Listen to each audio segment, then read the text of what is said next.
あとちょびっとですね、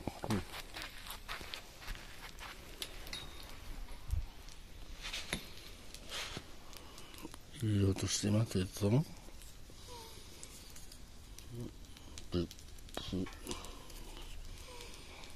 れようとしてます。じいじ言ってます。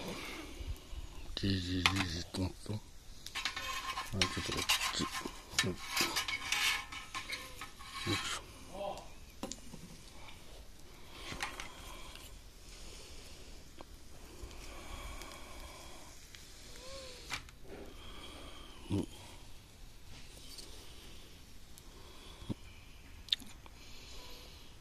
出来上がりみたいなので食べてみましょう。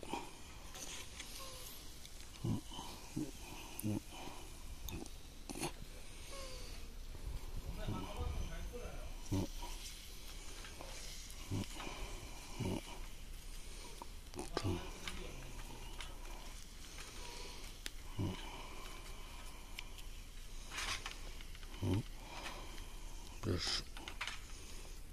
痛い。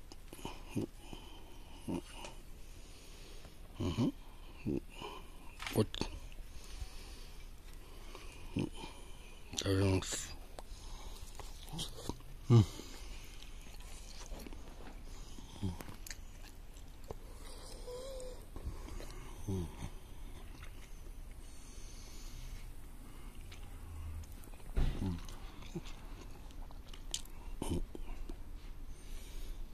いい感じですぞ。美味しいです。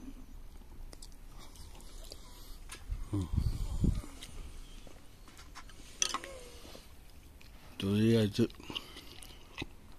皆さんもやってみたことのあるマルシンハンバーグを焼いてみました。